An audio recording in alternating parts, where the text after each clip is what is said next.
Bonjour, soyez les bienvenus dans ce cours intitulé Hydrométrie. Dans ce cours, nous allons voir à quoi sert de mesurer les niveaux d'eau et les débits d'une rivière en nature et comment on peut le faire de manière régulière. Ce cours, je l'ai préparé et organisé conjointement avec mon collègue, le docteur Giovanni Di Cesare. La leçon est divisée en trois parties. D'abord, nous allons voir quel est l'intérêt pratique de mesurer les niveaux d'eau et les débits des rivières à certains endroits. Puis, on verra comment on peut mesurer les niveaux d'eau dans une rivière. Pour ensuite voir aussi comment convertir ces niveaux d'eau en débit à l'aide de mesures de vitesse. Alors, quel est l'intérêt pratique de la connaissance des débits d'une rivière?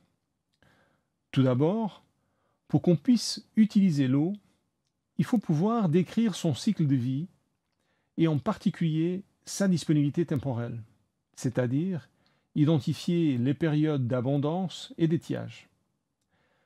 Un autre aspect lié à l'eau et aux activités humaines, c'est la sécurité. L'homme a toujours eu besoin de se protéger vis-à-vis de l'aléa hydrologique, soit par rapport aux crues, soit par rapport aux sécheresses. Ces événements extrêmes sont normalement caractérisés par leur magnitude et aussi par leur fréquence. Alors, la quantification des débits d'eau à un endroit précis a pour objectif la création de séries longues de données permettant toutes sortes d'analyses des disponibilités en eau, y compris des événements extrêmes. Une série longue de débits s'appelle un hydrogramme. Le cycle de l'eau comprend une partie atmosphérique et une partie terrestre. Nous commençons normalement par l'analyse des précipitations sous forme de neige ou de pluie. La précipitation est mesurée sur des stations météorologiques équipées de pluviomètres ou de pluviographes. Une série de précipitations mesurées dans le temps s'appelle un hietogramme. Une fois au sol, une partie de l'eau s'infiltre.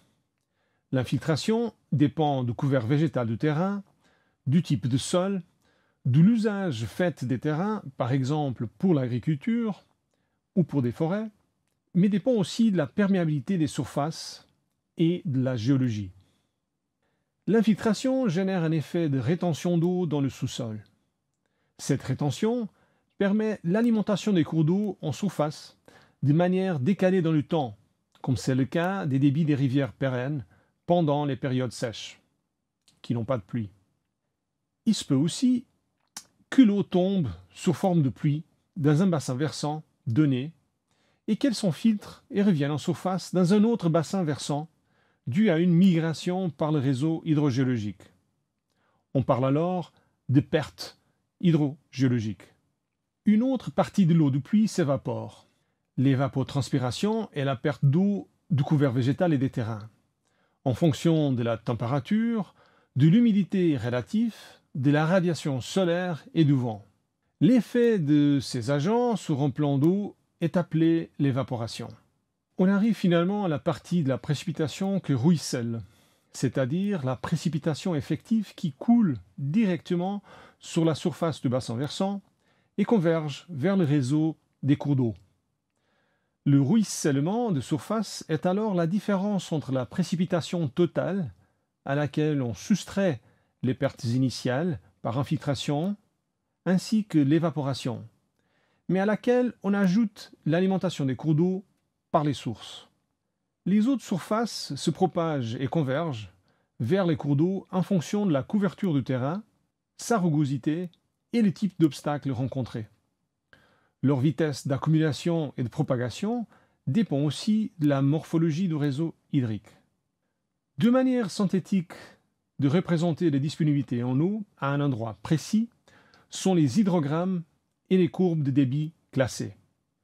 Un hydrogramme est une série chronologique des débits mesurés à un endroit. Ceci nous permet d'analyser l'évolution des débits dans le temps, par exemple les périodes d'abondance, la rapidité des montées et des descentes des débits, ainsi que la durée des périodes de basses eaux. La courbe des débits classés est une représentation des débits organisés de plus grand au plus petit. Ceci permet d'identifier le nombre de jours de dépassement de chaque valeur de débit, c'est-à-dire le nombre de jours pendant lesquels un débit donné a été dépassé. Les courbes peuvent être réalisées pour une année complète ou avec des données de plusieurs années. La courbe qui résulte de l'analyse de plusieurs années est appelée la courbe moyenne, la ligne rouge. Mais c'est important de garder en mémoire la notion de variabilité naturelle du cycle hydrologique, représentée par les courbes enveloppes de plusieurs années singuliers. La courbe des débits classés constitue un des éléments clés de toute étude d'utilisation de l'eau ou de protection contre l'aléa hydrologique. Elle nous fournit un nombre important d'informations. L'intégrale de la surface sous la courbe est le volume de l'écoulement annuel, c'est-à-dire la somme de tous les volumes qui passent par la section d'étude pendant une année. Le module de la rivière est alors le volume total divisé par le nombre de jours de l'année. À gauche dans le graphique, nous trouvons les débits extrêmes, Qx, dont la représentation sera davantage meilleure le plus longue est la série de valeurs représentées dans la courbe. Au centre, nous trouvons le débit médian, soit le débit qui est dépassé 180 jours pendant l'année. Tout à droite, nous trouvons les faibles débits, à partir desquels nous pouvons sélectionner un débit de référence, dit le débit résiduel, qui doit assurer la continuité hydraulique du cours d'eau et la durabilité de la biodiversité locale. Ce débit varie en fonction des besoins du milieu aquatique, est spécifique à chaque tronçon de rivière et peut être modulé par saison. Alors voyons maintenant comment on peut générer des hydrogrammes et des courbes de débit classés. La prochaine section sera présentée par mon collègue Dr Giovanni Di Cesare. Je vous souhaite également la bienvenue dans ce cours. Nous avons partagé le contenu du cours. Je vais vous parler des diverses techniques de mesure et les outils qu'il faut, ainsi que la méthode pour passer des hauteurs d'eau mesurées vers des hydrogrammes de crues. Cela est utile pour la protection contre les crues, le transport solide et tout projet lié à l'utilisation de l'eau. Regardons maintenant la limnimétrie, soit la mesure des niveaux d'eau dans une rivière. La mesure du niveau d'eau servira par la suite à estimer le débit, mais également à déceler un éventuel débordement si le niveau d'eau enregistré dépasse la cote des digues. Une première mesure ancestrale est d'observer pendant ou juste après le passage d'une crue les traces laissées par le plus haut niveau d'eau, par exemple des déchets flottants accrochés aux branches, de l'herbe pliée, des dépôts sur les rives ou des marques sur les murs. Ces laisses de crue permettront de calibrer un modèle numérique de calcul de ligne d'eau ou faire de la cartographie des niveaux d'eau historiques. À des endroits particuliers de la rivière, des échelles limnimétriques peuvent être fixées. Ainsi, la cote atteinte peut être plus facilement relevée lors de la crue. On peut poser un flotteur dans l'eau ou dans un puits connecté au cours d'eau. Le flotteur suit les variations du niveau de la surface de l'eau et ce mouvement est transmis à un dispositif de lecture ou d'enregistrement. Avec l'enregistrement numérique ou mécanique sur un tambour rotatif, le dispositif s'appelle limnigraphe. Une sonde de mesure placée en dessus du plus haut niveau de l'eau mesure la distance entre la sonde et la surface de l'eau par ultrason pour un enregistrement numérique. C'est une mesure de niveau sans contact. Le limnigraphe à pression ou bulle à bulle mesure les variations de pression causées par les changements du niveau d'eau.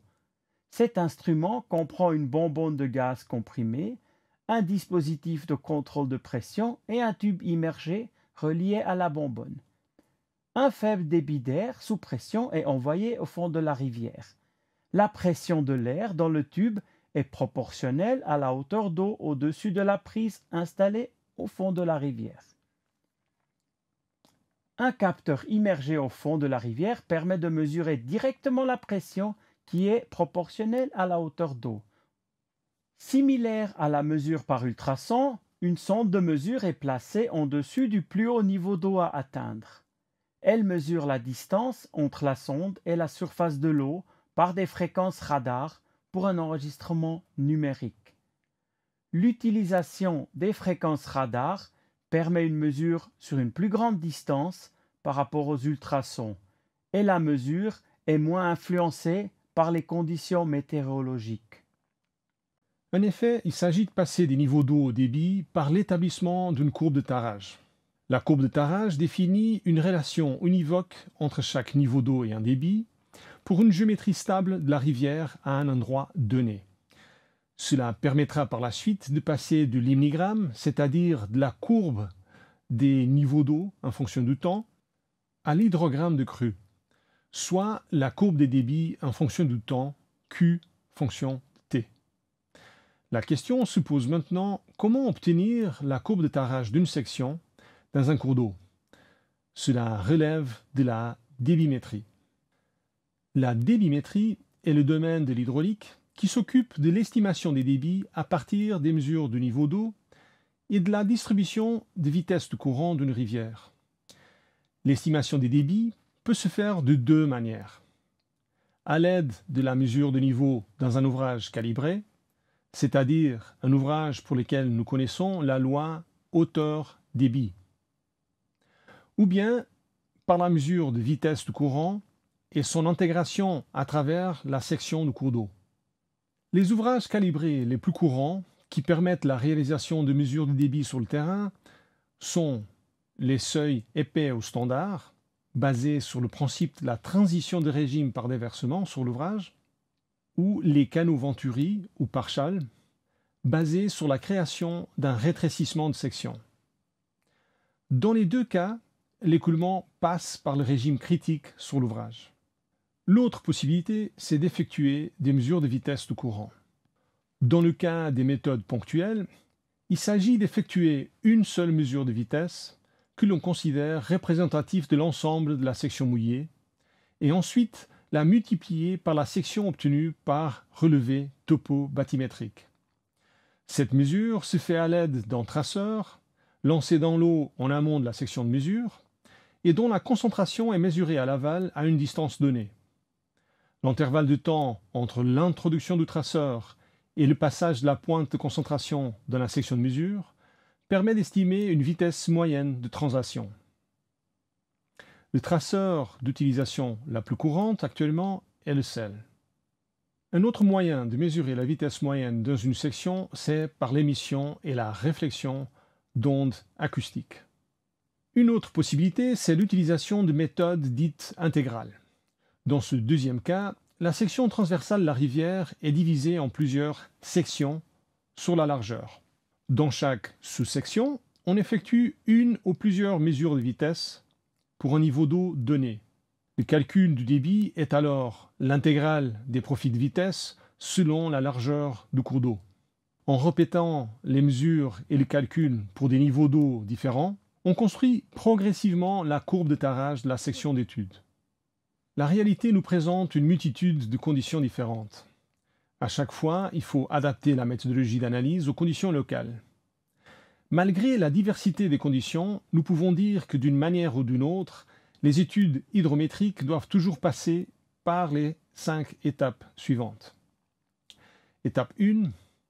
Collecte et tri des données disponibles ou en libre accès, en particulier de sections transversales de rivières, des données météorologiques et hydrométriques si existantes, y compris des données d'imagerie satellitaire telles que des précipitations, la radiation solaire, l'humidité, ainsi que des données de topographie.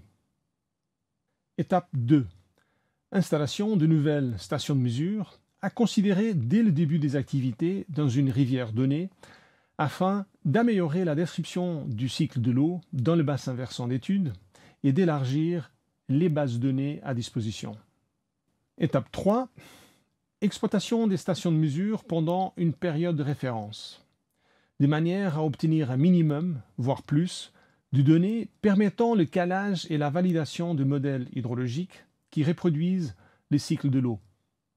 Il est fortement recommandé de profiter du temps de mobilisation pour effectuer des nouvelles mesures ou des mesures complémentaires, ainsi que bien décrire la technologie utilisée et les incertitudes de la méthode utilisée. Il est très important de faire attention au délai de garantie des équipements utilisés, ainsi qu'à la formation des utilisateurs et à l'assistance technique par du personnel spécialisé. Étape 4. Établissement des courbes de tarage à partir des données collectées et contrôlées, et ensuite l'établissement d'hydrogrammes et de courbes de débit classées. Étape 5. Des mesures de suivi et de contrôle, notamment au niveau de la stabilité de la bathymétrie des sections de mesure et de la fiabilité des équipements utilisés. Il est maintenant temps qu'on vous dise au revoir. Nous espérons que vous avez tiré profit de cette leçon et nous vous invitons à répondre au quiz que nous avons préparé pour vous. Bonne suite.